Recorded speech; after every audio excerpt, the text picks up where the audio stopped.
A very good evening and welcome. This is Newsfirst Weekend Primetime News here on MTV Sports and Shakti TV. I'm Ramesh Irugal Bantara. Let's start off with a look at your headlines.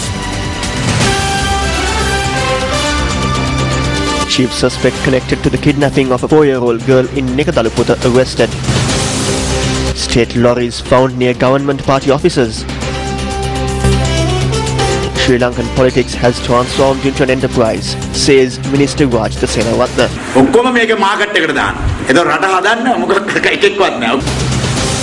UNHCR says if anything happens to the deported refugees, it would be the Sri Lankan government's responsibility.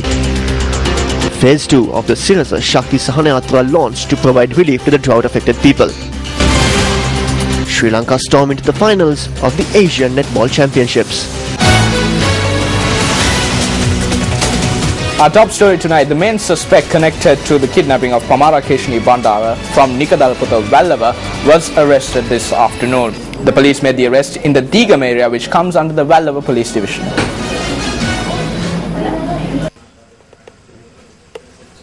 With the launch of the search operation by the police, the main suspect connected to the kidnapping of Pamara Keshini Bandara fled the area.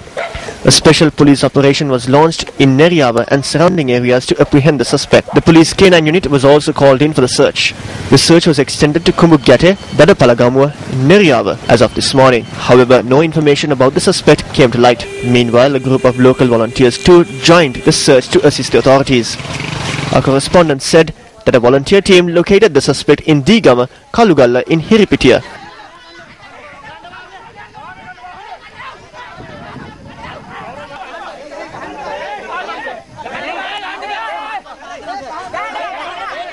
Subsequently, the police and the CID arrived at the scene and arrested the suspect and took him away in a van to the Vallava police.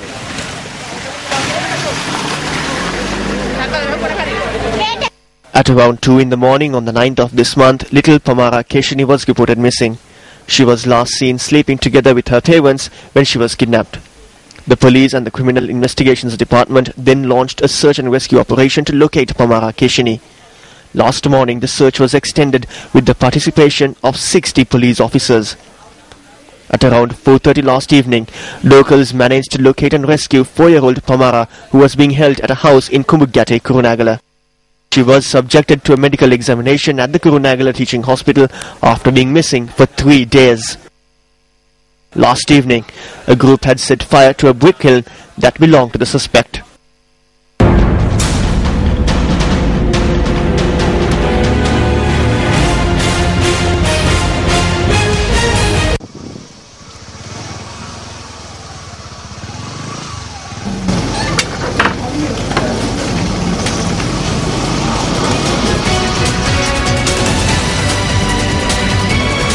Now, what you just witnessed was the manner in which a lorry belonging to a government department was parked right opposite a political office in the Passara area in the Uva province. When our reporters made inquiries, it was reported that the lorry arrived at the location to distribute coconuts. Meanwhile, today in the run-up to the Uva Provincial Council polls, several officers of the JVP were attacked. Newsfirst Rakmal Kilnigala reports from the Uva province. Newsfirst Uvakaranshe Apa Adat Mondal district. We toured the Moragala district today as well. Several offices of the JVP were damaged today as well. In addition, the most important point that need to be said is that the Inspector General of Police made a visit to Moragala. He provided the instructions to the police authority in Moragala with regard to the Uva Provincial Council polls.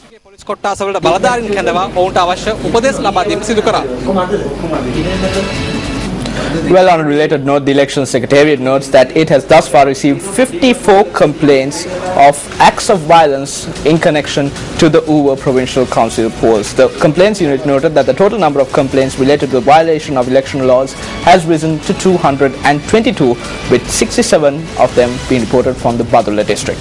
A majority of the complaints are related to the use of state officials for political activities and the displaying of illegal propaganda.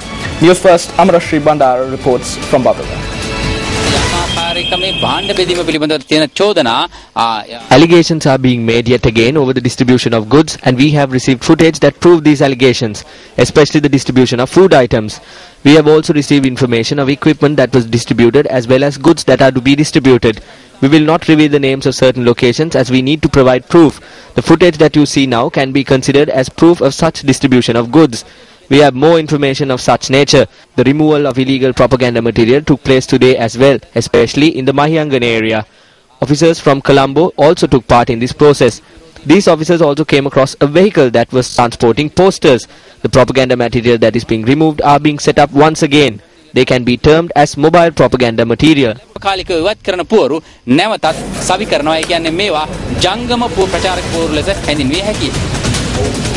Well, there is only 7 more days, exactly a week before the Uva Provincial Council polls, and the political stage is heating up as a result of this. Let's take a look at some of the comments expressed on the political stage ahead of the polls.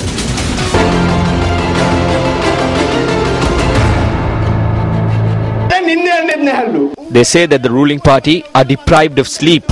They are ordering provincial council members, parliamentarians and ministers to go to Uva. They come here in defenders without number plates. They wear black. Why? In order to spread violence.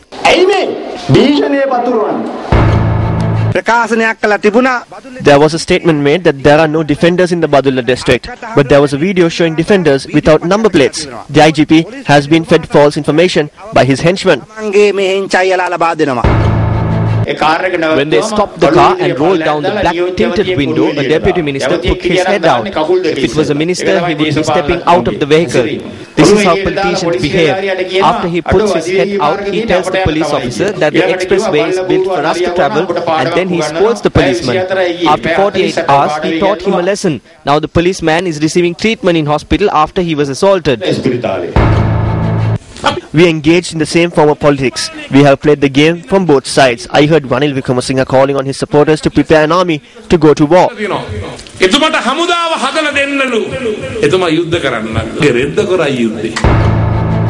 Now there is a new force, which is the Defender Force. Previously it was the Pajero Force. Now the Pajero Mafia has gone into retirement and the Defender Mafia is here. They travel everywhere, especially in Monoragala and Badulla. The police turn the other way. All they can do is salute, because all who are travelling in them are big shots and they can't find them. So they look the other way and ask themselves why they should salute them. We did not come here with people who own Prados or Defenders. We arrived here bringing leaders who listen and understand the problems that you face. We didn't bring individuals who come from Colombo and who went to school there. We brought individuals who have been raised in this land and who will become part of this soil. It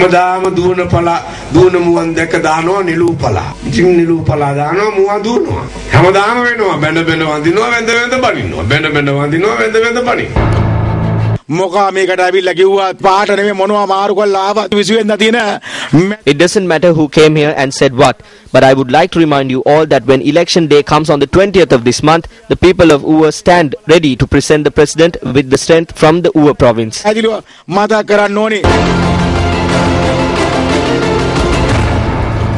Well, Minister Rajat Senaratne, the Minister of Fisheries, says that politics at present has transformed into an enterprise. He adds that as a result of this, the aim of developing the country is slowly slipping away.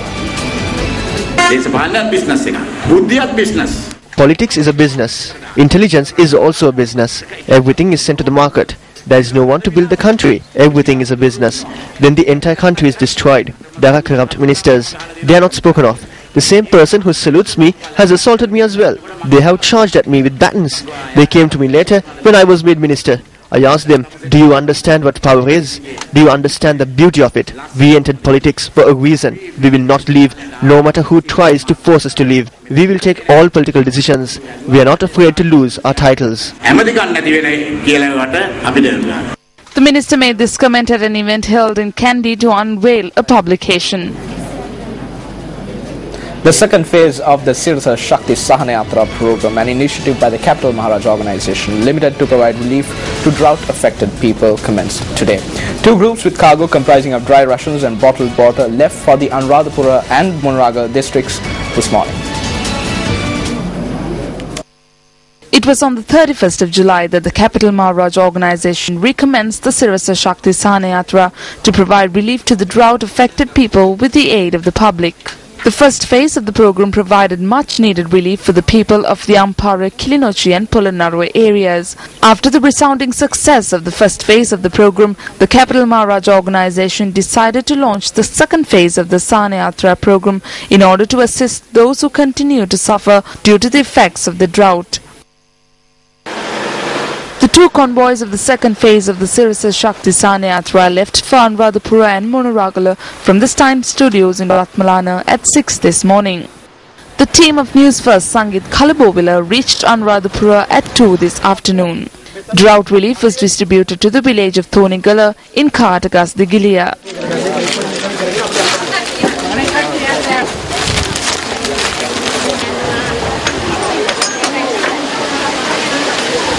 අපිට ගොඩාක් සතුටුයි. ඇත්තටම සතුටුයි. ගොඩාක් පිං. The majority of these people who are living in Thonigala are heavily dependent on agriculture. Due to this drought condition, their cultivations have devastated and they are facing many difficulties in maintaining their livelihood. So today we are distributing these relief items to the affected families in Thonigala. The team of Newsfirst correspondent Lakna Amandi reached Monaragala at around 3 this evening. The convoy distributed dry rations and bottled water to a number of villages in the Monaragala Divisional Secretariat area, including the Hulanduwa, Tissapura and Gamanupura villages.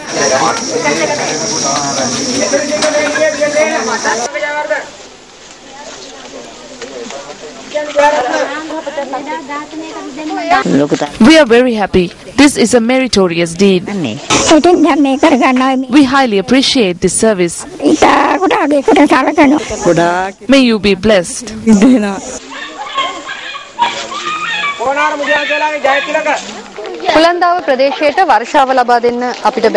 Though we were unable to provide rain for the people in Hulanduwa, we managed to put a smile on the faces of these people through the Sirasa Shakti Sanayatra.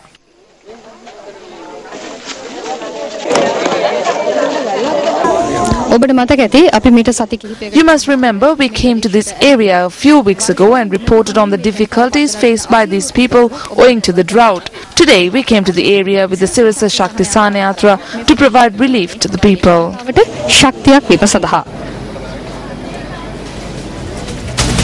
Moving on to other local news now, UNP activists question as to what right Mangala Samaravira has to question seniors of the United National Party. The activists made these comments following a purported statement made by Mangala Samaravira during a media briefing held recently.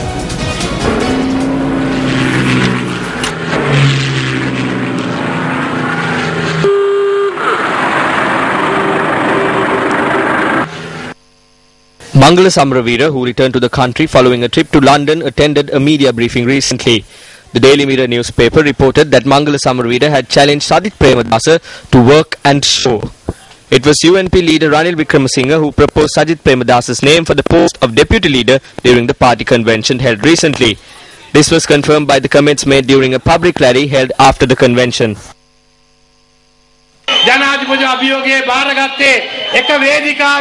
I stated in Passara that I accepted the challenge of the presidential election after uniting the UNP. We brought Sajith Premadasa. I proposed his name for the post of deputy leader.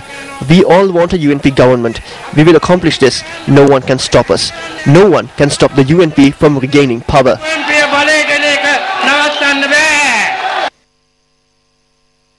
UNP activists question as to what right Mangala Samaravira has to challenge seniors such as Sajith Premadasa of the United National Party.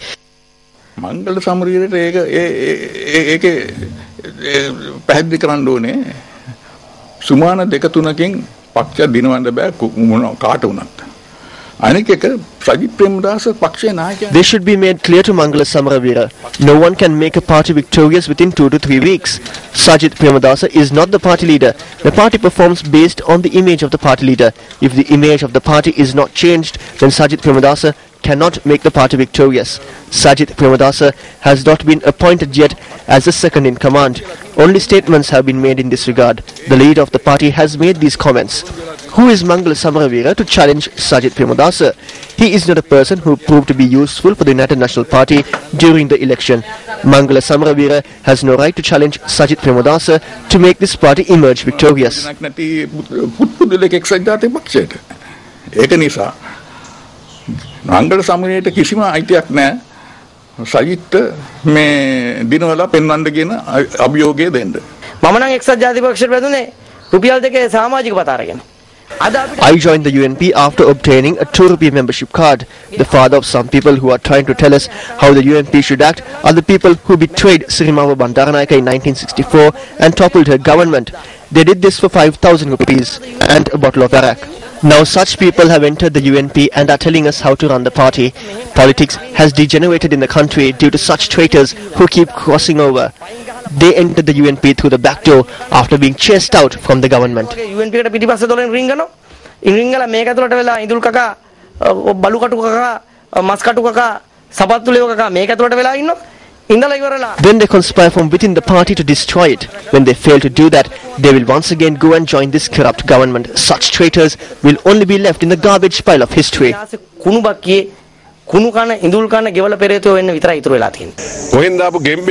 Some frog who came from elsewhere is saying we should change the color of our party and our party symbol. He is saying various things to Sajith Premadasa. The people will provide their answer to such people. People of this province will not allow such frogs to select the leaders of this party. Mangala Samaravira's actions were also criticized by members of the ruling party. Mangala Samaravira පෞගේ කාලේ Sri Lanka නිදහස් පක්ෂයත් එක්ක හිටියා. Mangala Samaravira was earlier with the SLFP. He completely destroyed Chandika. He later abandoned the party and joined the UNP. Look at what has happened to the UNP. Mangala Samaravira is spearheading the campaign to destroy the UNP. කාන වැඩ පිළිවෙලට මූලිකත්වය ගන්නවා Mangala Samaravira උන්නේ. මෙයාගේ මොලේ හොඳ නැද්ද දන්නේ. මෙයා ගාම්පේ. If he comes to the villagers will chase him with poles. He is carrying out a plan to destroy the party. A team of judicial medical officers travelled to the Kurukkalmadam area in Patiklo today to plan an excavation of a suspected mass grave. However, the officials were unable to pinpoint the suspected location due to an argument between two local politicians. According to the police, 11-member team travelled to the Kurukkalmadam area to inspect the alleged mass grave. The team consisted of 10 judicial medical officers and a government analyst. However, the officials were unable to locate the area where the mass grave was present due to an argument between Eastern Provincial Councillor Shibli Farooq and SLFP Kattankuri organiser Rauf A. Majid.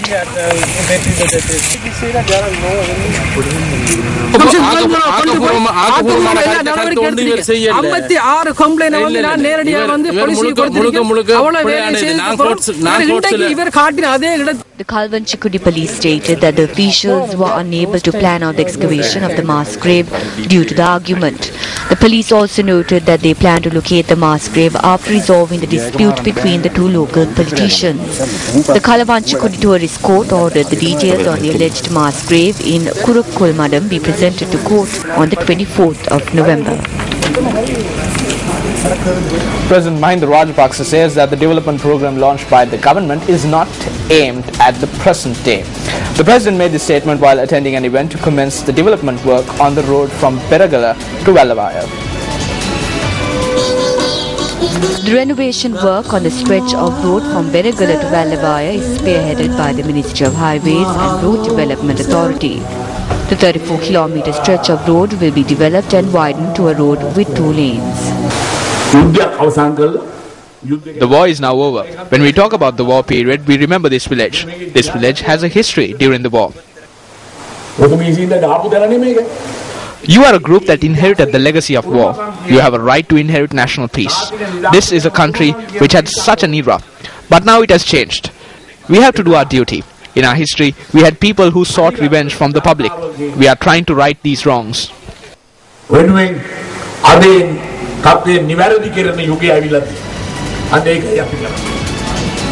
Before we go in for a short commercial break, here's a look at what's coming up.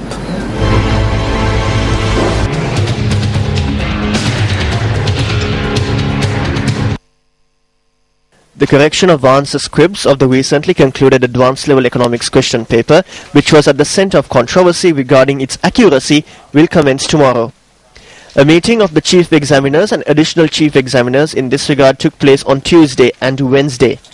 The marking scheme for this particular examination paper was discussed and passed during a meeting that was convened on Thursday. What sort of justice will be meted out to the students who faced this year's examination with regard to the final approval of the marking scheme? The Examinations Commissioner was not in any position to make an official clarification on this matter. On the 30th of August this year, this 12-page report was compiled by 10 university lecturers, was directed to the Chief Controlling Examiner connected to the economics examination paper, chief examiners and the additional chief examiners to be taken into consideration at the meeting that was convened on Tuesday and Wednesday. Speaking to Action TV, the Commissioner of Examinations confirmed that he had directed a copy of this report to the Chief Controlling Examiner connected to the economics examination paper, and a copy of it had also been sent to the President. Among those who placed their signature on the report are 4 professors, 2 of whom were involved in formulating the advanced level economics examination paper in the recent past. According to Professor Atul Ranasinghe of the University of Colombo, who is on the panel, the only place created by the Examinations Commissioner to reach a decision to minimize the inconvenience caused to the students as a result of a flawed examinations paper is the meeting convened by chief examiners and additional chief examiners. විභාගයකට පස්සේ එම විභාගයේ පවතින ප්‍රශ්න පත්‍රය පිළිබඳව අදාළ විද්වතුන් අතර සාකච්ඡාවක් ඇති විය යුතුයි. After an examination, the intellectuals connected to this examination paper need to hold a discussion. It is only through such a discussion that flaws can be identified and rectified to move forward with this examination system. In addition, if some form of inconvenience is caused to the students, it is through such discussions that measures can be reached to minimize the inconvenience caused. සඳහා අපි කුමක්ද කළ යුත්තේ කියන කාරණේ පැහැදිලි වෙන්නේ මේ බඳු සාකච්ඡාවකින් පසුව තමයි. With such objectives in mind, the 10 university lecturers had directed this report through the Examinations Commissioner to the Chief Controller Examiner. This report emphasizes on 2 specific points.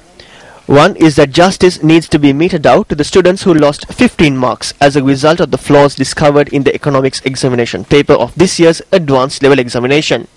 In addition, the other point in this report is that some of the questions in the examination paper are in complete contradiction to the norms and ethics of economics. Wrong information making its way to society needs to be stopped. All rights with regards to the examinations are vested with the Department of Examination. Was this report taken into consideration? Were decisions reached as a result of taking it into consideration? The responsibility of making it public solely lies with the Commissioner of Examinations.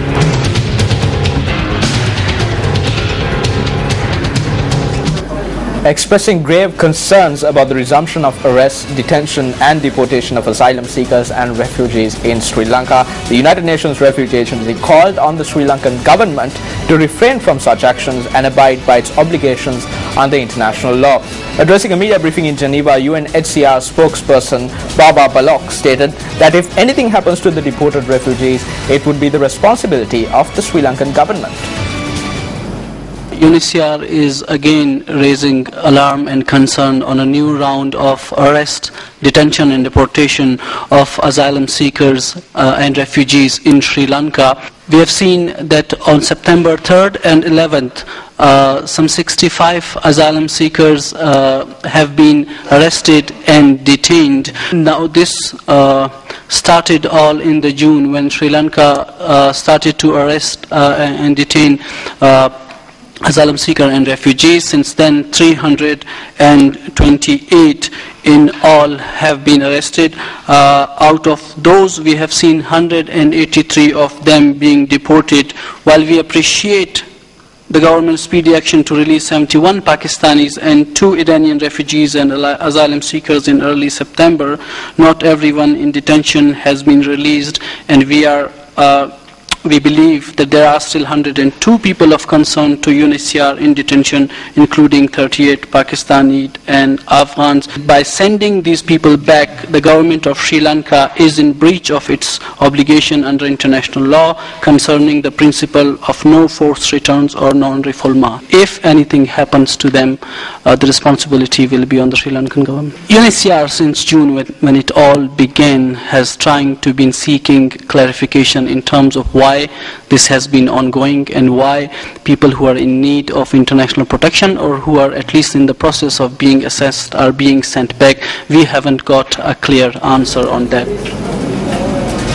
Well, Australian media reports that the University of Sydney has withdrawn invitations for 2 Sri Lankan human rights organizations to an international conference at the request of the Sri Lankan military angering campaigners. Now, according to the Guardian newspaper as well as the Sydney Morning Herald, the University of Sydney is due to host a 2-day event in Bangkok from Monday, along with the University of Colombo, which will see delegates from around the world discuss the enhancement of human rights in the Asia-Pacific region. The Australian media reports also note that delegations from the Sri Lankan military and the Sri Lankan police are expected to attend the conference. Leaked correspondence seen by Guardian Australia shows that these delegations had originally requested that all non-government organizations from Sri Lanka be uninvited, and organizers subsequently rescinded 2 invitations. Guardian Australia has also claims to have seen a letter discussing the reasons for rescinding the invitations to the 2 NGOs sent by the conference's director, who is the Associate Professor of the University of Sydney. The letter notes, quote, "With about 130 people from across the region confirmed from the conference, it would be a disaster for all members of the Sri Lankan forces who have been at the heart of the project to withdraw. In fact, should they do so, the conference would be unviable. Moreover, we believe that to insist that the NGOs come would place a center for the study of human rights at the University of Colombo and potentially those NGOs at risk of being punished for this decision." Unquote. The Guardian newspaper also noted that Amnesty International has pulled their delegation out of the conference as a result of the university's actions.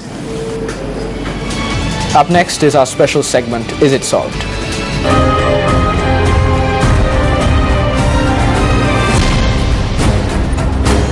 On the 4th of September, the concrete floor of the Vennapur main bus stand, which is under construction, collapsed. 32 million rupees had been set aside for the construction of this bus stand. When Newsfirst inquired from the authorities over the waste of public funds, they said that the cost will be reimbursed from the subcontractor. We will hold a meeting regarding this on Wednesday. Action will be taken against the responsible parties. The discussion never took place on the decided date, and the State Engineering Corporation said that the discussion will take place on Monday. It's been 9 days since this industrial mishap took place. However, the only reaction by officials has been to fix dates for discussions. Their response has been merely restricted in words. On Pusan Poyate, the excess weight of a cargo truck forced the Galdola bridge, which falls across the Rakwana River, to collapse. The bridge is located in the Hadaralia estate on the Rakwana Diniaya main road. After 92 days of the collapse, the bridge was repaired and reopened today.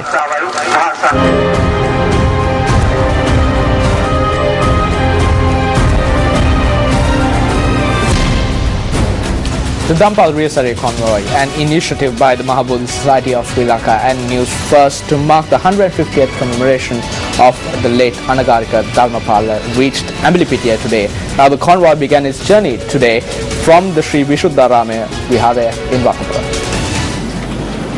The public who arrived at the Sri Vishuddharama temple in Ratnapura today were given the rare opportunity of witnessing the Sobhana Maligava automobile used by Anagarika Dharmapala carrying his message across the country.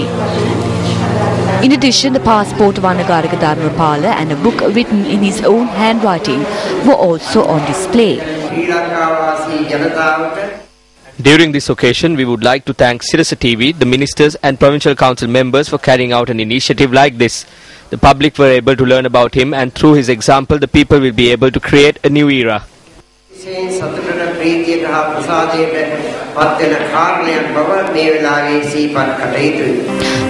a leaflet comprising of details of the late Sanagarika Dharmapala was also distributed among the school students today. The Dhampalriya Sarya reached the Bodhi Raja Dharma Institute in Ambalipitiya this evening after passing through Palmadulla, Kahavatta, Madampe Mangsandhiya, Godakawela, Pallebada and Kolmagiyara. Large crowds were seen gathered on either side of the road to witness the Dhampalriya Sarya. A media briefing was held today in order to announce Japan's interest in establishing companies and investments in Sri Lanka. Heads of several major Japanese companies who hope to invest in Sri Lanka were present during the occasion.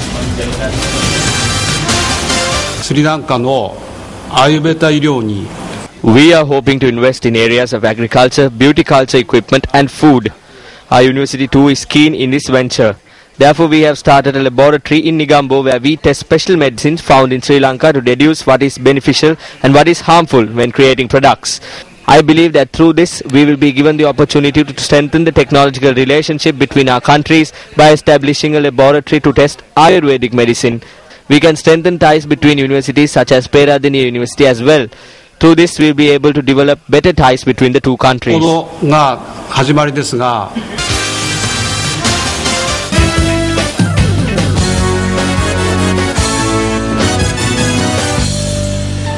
On to sports news now. Sri Lanka advanced to the finals of the Asian Netball Championships today, defeating Hong Kong in Singapore. Sri Lanka held on to a slim 1-point lead heading into half-time with the scoreboard reading 24-23. However, the Lankans then went on to score 33 points in the second half, while rivals Hong Kong only managed 19. Sri Lanka emerged victorious in the semi-finals against Hong Kong with a score of 57-42. Sri Lanka will face hosts Singapore in the finals of the Asian Netball Championship tomorrow.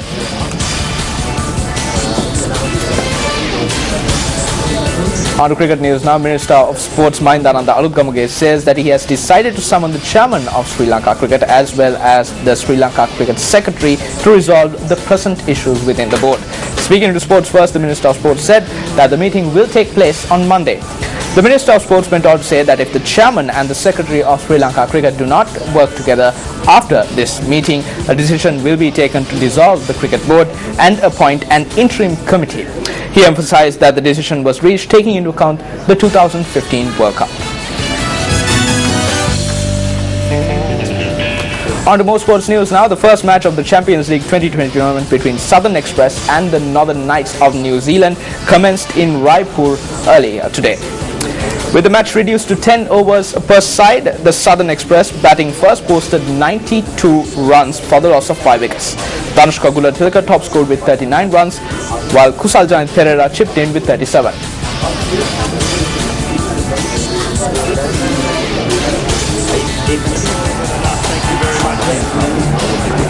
And then Delicacy Holland.